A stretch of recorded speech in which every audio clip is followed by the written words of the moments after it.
Welcome. I'm Steven. This is the Our Journey podcast. Really excited to be here with you. We will be exploring interesting people and their lives and their mental and emotional well-being habits and practices and rituals. And I'm honored to welcome our first guest, Journey Meditation's first employee, a Journey Meditation live founding teacher, a good friend and inspiration to many, my buddy, Andrew Greenblatt. Welcome. Such a pleasure to be here, brother. Amazing. Thanks for being here. Of course. So let's start out right at the beginning. How did you end up here? How did you end up sitting here with me today? Tell me your story. Yeah. So after a tumultuous period in my life, short version of it is I basically graduated from college and realized that I just didn't have the tools to do life in the way I wanted to. So I had the great opportunity to travel to Israel and ended up sticking around for 3 months and experimenting with a lot of different ways that specifically religion and Judaism could manifest in my life.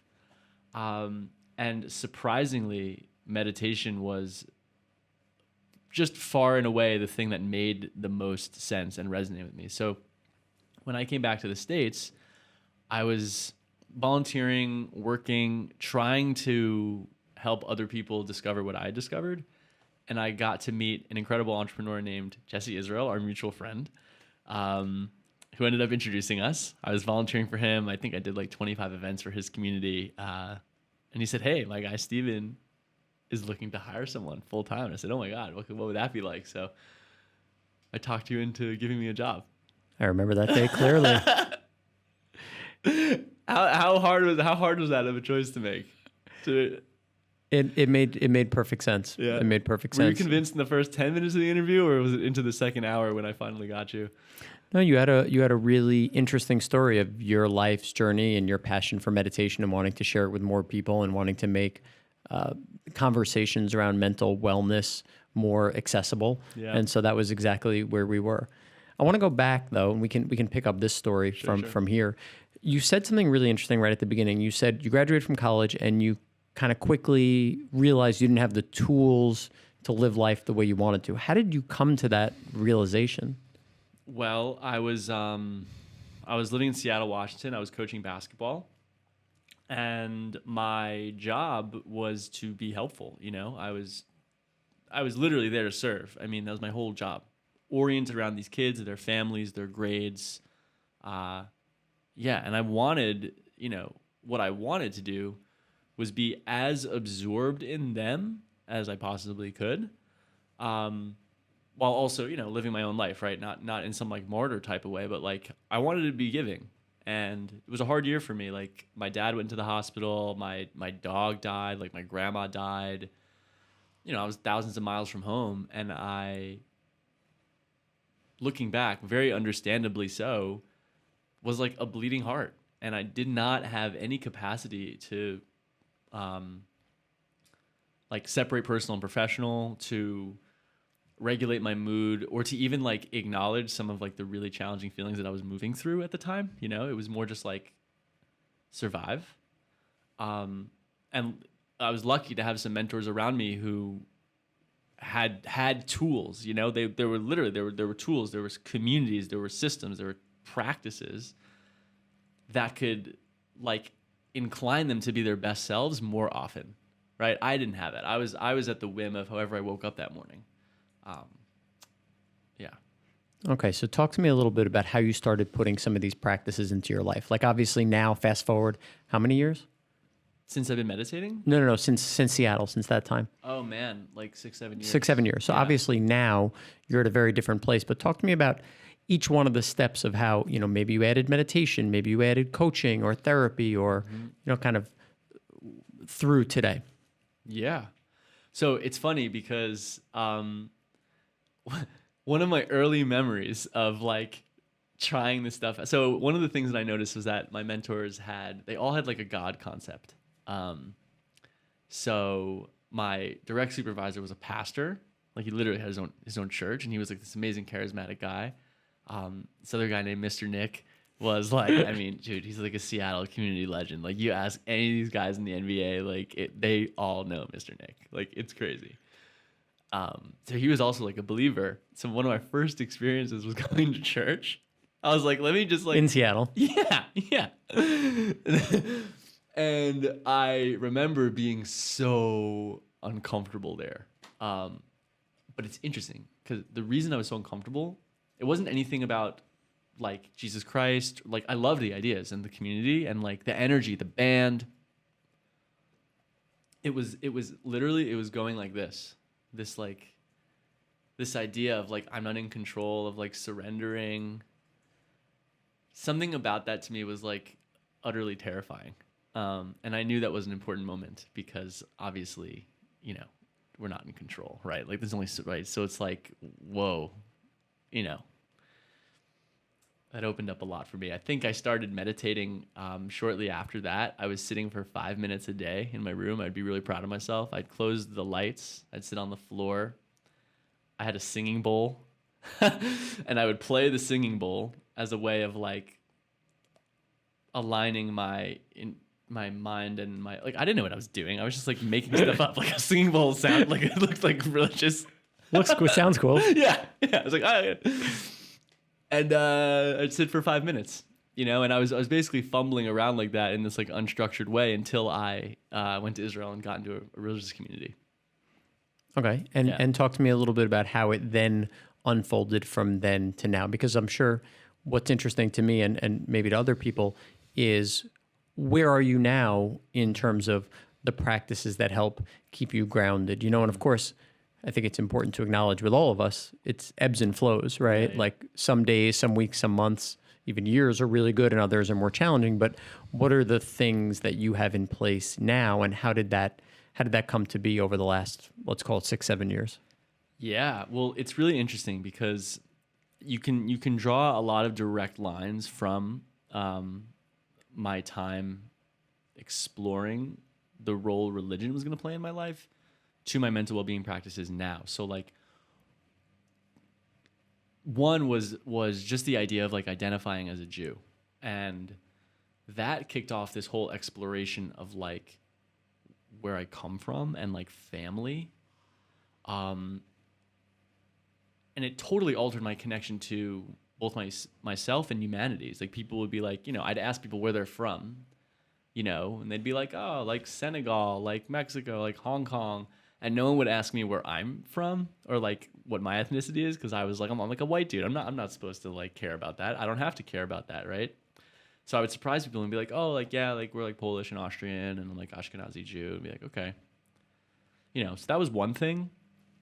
And that kicked off a whole other exploration of like, well, how was I raised? And like, what habits and ways of thinking and seeing the world have I inherited from my family? You know, so one of the big things for me in terms of health and well-being is food. And that's, for me, I've done a lot of research in how food is directly linked to mood and mood stability. And that came from research and conversations and understanding with my family, where I learned my mom and four relatives on my mom's side are diagnosed with some sort of mood disorder, and they're being medicated for that. You know? So like,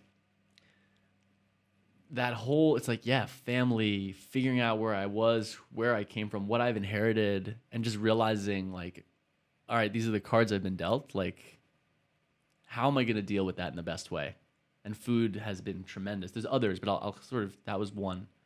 I could say more unless you have another question. I know. I'd love to hear what it is that makes up your kind of ritual and routine around keeping you mentally well. So you mentioned eating. Eating's huge for me. I used to think it was about body, and then I ate shitty for 3 days and got into a huge fight with that totally avoidable fight. That was like, oh, right, I do this for myself and others. So there's food, that's big. Meditation is tremendous for me. I still learn with the same rabbi that I met in Israel, who taught me how to meditate. I go on retreat with him once a year. I'm a regular donor to his organization. I listen to his podcasts. His name is Rabbi James Jacobson Maisels. His organization is called Or Halev, Children of the Heart. That's what that means. So I practice daily. You know, I sit for 20 minutes at least. But if I can't do that, I'm always doing informal practices, meaning like taking breaths. I live in New York City, so like I take a breath before I swipe the subway card. That's a big one for me. Frequently after things that are pleasurable, like a great meal or like a conversation with a friend, I will literally like before I check my phone, I'll just pause for like 30 seconds and just like soak that in. Like I'll feel it in my body, how good that felt. So I've programmed myself, because you do that over and over and over again. You really start to like code into your body, like, wow, I'm safe, I'm cared for, there's community, I'm so connected. Like I've trained myself to feel that way by stopping in those moments. So yeah, the food, the meditation, all those little things. And then moving my body, that has been like, so there's a lot of interesting research on the brain that shows the more that you are giving it variety, the healthier it is. So like said another way, if you stop doing hard things, you literally forget how to do hard things, and your life just becomes so much more dim. So my movement practice, in which is consistently just changing up gymnastics, dance, like I'm learning how to juggle a soccer ball now. It's Nice. it's totally, yeah, for no reason. It's totally absurd. But that sense of like playfulness mixed in with variety, it does something to my whole psyche that's just lovely. I mean, then there's talk therapy, which is a whole nother, right? That I'm doing that too. You want to share anything on that? I would say that for people who might be out there listening to this, like the main thing about therapy, because it's really taboo to talk about what I talk about in therapy outside. It sort of breaks the container. Like, yeah, and it's just a good practice. The best thing about therapy that people don't realize is it's all about having a relationship in your life where someone's going to love you, like, no matter what. Like, they don't judge you, and you can say whatever you want, and they're just going to listen to you, and it's going to be fine. And that the underlying impact of that type of stability in your life is just, you don't even realize how much you need it until you have it, because you don't have, like, you think you have it from your parents or like your partner or your best friends, but like you don't. Like, not to say that those people don't love you, it's just that you can't say some crazy ass shit to them and not, in some level, at least subconsciously, be afraid that they're going to judge you or it's going to come back down, right? It's like, yeah, that space is great. Yeah, I started therapy probably a year ago, and it's been game changing. Yeah. It's been unbelievable. I tell people there's two things I do, because I believe that everyone should do therapy based on my experience. Like, it's not when something's wrong, it's to give you the tools for life. Yes. Because life is unpredictable and life is challenging at times. And it's about feeling loved, and who doesn't need to feel loved all the time? Yeah. Right? So I tell people whenever I'm going to therapy or coming from therapy, like if I'm on a call, say, oh, I'm walking to therapy, or I just came from therapy, how was your day? Oh, just to let it be. And it's still, even being someone who works in the mental well-being space, it's still hard to say. But I think the more we can make it an acceptable thing for people to talk about, the better. So that's Yes. one. And the second thing is, I just gently, whenever people ask about it, just say, just check it out. Where there's worthy inquiry, just go and meet with someone and see what it's like for you. That's how I got it. A buddy recommended it. I was like, I don't know. I did it, and it's been tremendous. I want to go back to something else you said about how the brain changes. And you had mentioned something really powerful about how you take that moment to take a breath before you swipe the subway card, or you take a moment before or after a meal to really, or a good conversation to really savor it. Yeah. And this concept of neuroplasticity, you're actually changing the brain to do that more often. So my teacher, Sharon Salzberg, said, small moments many times. And I think about that as I walk through the city or live my life. How do I put those little pauses in, or those little breaks, to be able to just savor that experience? Yeah.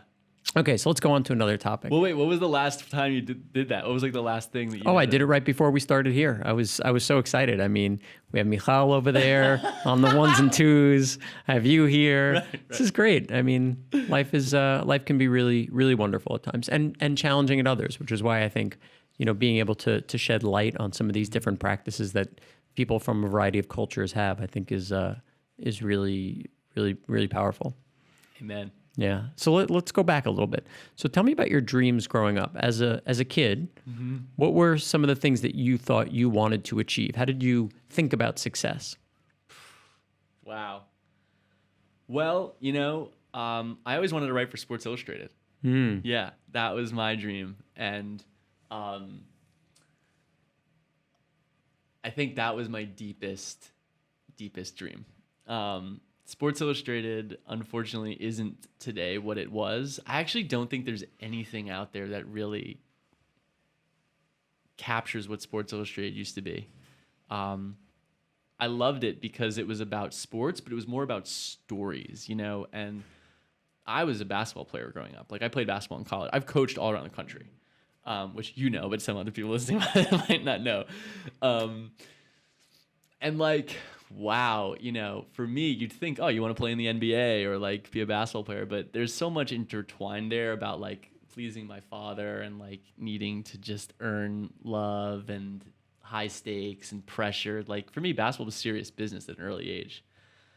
So because I was so enmeshed in that, I adored hearing like the intimate stories of other athletes. Like, how were they raised and what were they thinking about? Not like how were they beating everybody else. Like, that wasn't as interesting to me as like, man, like this dude came from nothing and now he's like the number 1 overall pick. It's like, what happened? So I wanted to get to know those athletes. I wanted to be close to high level athletes, and I wanted to just like get to know people very deeply and tell their stories. That was my dream. That's amazing. Thanks. What is it now? Ooh. Oh man. I don't know. I mean, it's interesting because you also ask about success, right? I mean,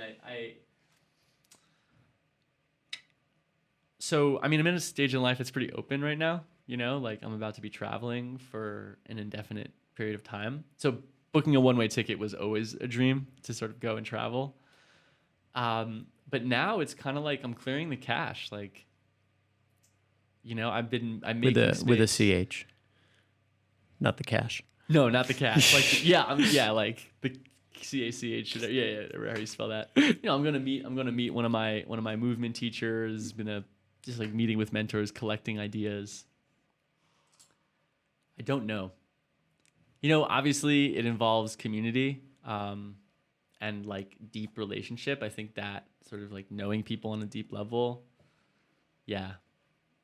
I don't know. It's a time for new dreams. Nothing's been written yet. More to explore. Yeah, blank slate. So why don't you share a little bit about what you're up to next? So for those of you that don't know, Andrew has been building Journey Meditation with me and the rest of the team for the last 3.5 years. Yeah. And is about to set sail on a new adventure. So you want to fill us in? Sure. Yeah. So I've been a student of the Ido Portal method. That's my movement practice for almost 2 years, and I'm starting off by going to the European Movement Meetup.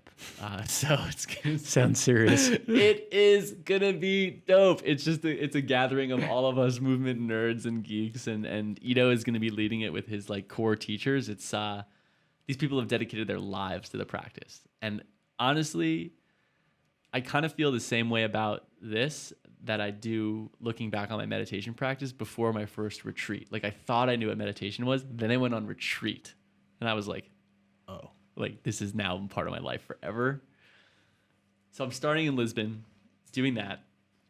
From there, I fly to Tel Aviv, and I'm going to be volunteering on a kibbutz, which is a Hebrew word. I don't even know what it means, but it's essentially like what? Like a community? I don't know the definition of the word. I bet Michal knows. But it's let's go with community. You can explain what it is, though. Sure. So it's basically like almost a self-sufficient community, almost. And there's about 300 people there. It's way in the south of Israel. So most people think about Jerusalem, Tel Aviv, the beaches. Some people think about like Gaza and like all of that. We are 3 hours south of all of that, basically in the desert. So if people who are in America might picture like Utah or like Arizona, like that's where I'm going to be, working on a farm. And the idea is to recover, actually. We've actually never talked about this, but like the stress of being in a city, and especially for me, like has accumulated so much over the years that a lot of this is just about being in an environment that has far less physical stimulus.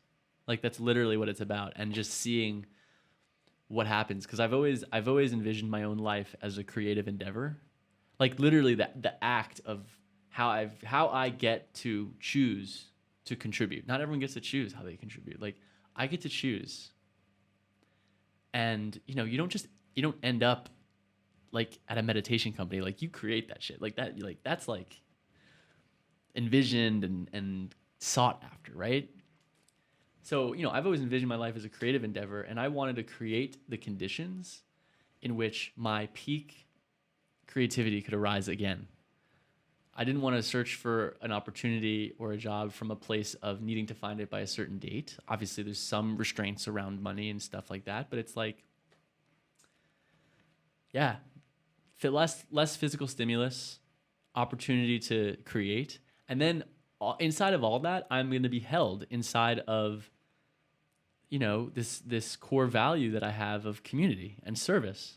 Like I'm there to harvest dates. Like I serve this community. It's a 300-person town that they're welcoming me in and as one of their own. Like I love it. I don't like this idea of like being a lost boy, like country hopping. Like that's dope, and I might do some of that, but I didn't want to like find myself. Like I know what makes me tick. It's service, it's community, it's friendship, it's relationships. Like how can I have that without the financial pressures as I like create this next endeavor, That's what I'm up to. Beautiful. Yeah. You mentioned community a lot. Yes. Throughout the whole time, from Seattle up through, your next adventure in Israel. Yeah. Why is that so important to you? Man, man, I'm immediately thinking about what my therapist might say, but I can't get into that. I want to break the container. Right. Well, right. I can't do that. No, but it's funny. I'm just, so I had this going away party. I threw a going away party for myself, at the end of New York. And I don't know. I just looked at all these relationships I built and felt so proud. I don't know. Life's just so short, and it's like it's all about the people. It's hard to describe why that's important. I think I just get so much. I just get so much from people. I see myself in them, like I'm very self-deprecating, so this might come out self-deprecating, but it's like I know I'm so weird. Like I'm into like such weird specific stuff that I know that like other people they have their own like kind of like path that they've gone down, and I just want to know about that. Yeah, expands my world. I think community is really interesting, and we try so often in our society to put words to things. Like that's how we explain things, and that's how we put meaning to things. But like there's something very instinctual, habitual about community, right? That's how we survived. That's how we prospered. And so there's something to the idea of like, it just feels right. It just feels right to be with other people. There's a proverb that I've heard as an African proverb, but it may come from other cultures as well. But we'll just say an African proverb: if you want to go fast, go alone. If you want to go far, go together. Yeah. And I think that's an interesting one to embrace. So let's go back to Israel, or look ahead to Israel. Sure. Obviously, the land has some significance to you. Mm-hmm. You spoke about your Judaism. Mm-hmm. Anything about the nature, being in the desert, or the dates that you mentioned? Anything there that resonates? You know what? It's funny. I actually didn't think about either of them too hard. Like whether it was Israel or whether it was like the land. I just wanted to get out there. I just wanted to start. And that's kind of how I did it with meditation too. It's like there's a zillion books on it, there's a zillion techniques, and I was just like, I'm just gonna sit on my floor for 5 minutes and like try and calm myself down. Like just start. And you actually taught me that. because like you know, so much of Journey has been like, oh my God, like I remember the first time we hit our sales goal. I was like, we'll never hit that sales goal. Like we hit it. It was like, what is the General Patton quote that you always say? It's basically a good plan violently executed today is better than a perfect plan executed next week. There you go. So like I was like, I'm just gonna go. I didn't think about it too hard. Well, it's similar to, you know, some of the sports stories. It's just get in the game, right? Get in the game. Just do it, right? But you know what? I gotta say, it's not like, oh, I'm flying across the world with no plan. It's like, look, I picked this kibbutz because they're very flexible. And if it doesn't work out, if I don't like it, if it's a horrible experience, I have family in the country. I have the means to fly home and like not work for a couple months because I've been saving. So it's not like there's no safety net and I'm just like, hey, everyone, throw caution to the wind. Like I've been preparing for this for a full year. That's a lot of time. There's a lot of effort and energy and intention behind that. And when it finally came the choice of like, where am I going to go? It was kind of like, look, all roads are going to lead me to where I want to be. Like, I think you also said this to me, like, if you don't know where you're going, any road will take you there. So once I've done all the preparation, it's just like, all right, cool. A good plan violently executed today, you know? Yeah. Yeah. So I want to ask my last question, Okay. which is, as you travel on this journey of life, Yes.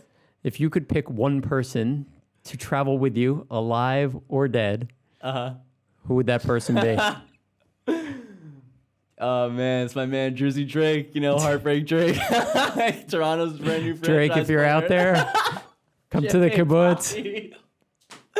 No, I do love Drake though.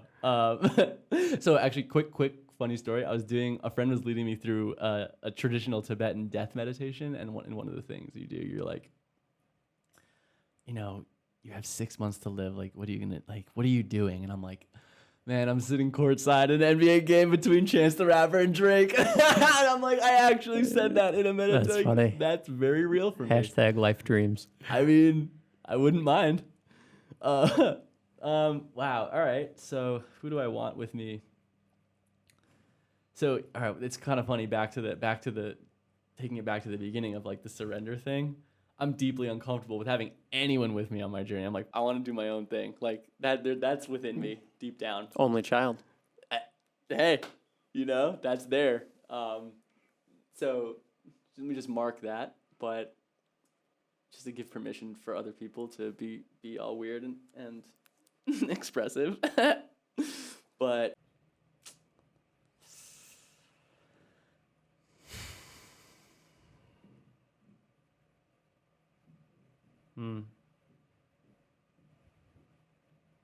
I don't know. I've never said this before, but for some reason it's popping into my head. I feel like Phil Jackson would be an interesting choice. The head coach of the Lakers, Bulls. Knicks, unfortunately. Knicks. That was rough. 11-time NBA champion. Yeah, something like that. Also the Zen master, having his team meditate. Spent a lot of time with Jordan and Kobe, Shaq, Steve Kerr. That's an interesting one. Yeah, I think he'd be good to travel. He's also was like rolling with the Grateful Dead at one point. Like I think he'd have some interesting stories. Yeah, I'm sure. He used to ride his motorcycle around New York in the 70s, and he's like almost 7 feet tall. Really? Yeah. He's got some great stories in his book. I thought you were going to drop someone like Siddhartha, someone from that book. Oh, I mean, he's a fictional character. I can't go. But also, Siddhartha's kind of a dick. Yeah. Whatever. I'll let people read the book to figure that out. Siddhartha Book Club. Yes. 2020. I do it every July. Anyway, this was great. This was a lot of fun. It was great to, as always, hang with you. But I feel like I learned some new things about you, which is cool after 4 years of friendship. It's a good format. I love being here. Yo, thank you so much for having me. Thank you. Thank you, everyone, for tuning in. And I will see you back here next week. Thanks, y'all.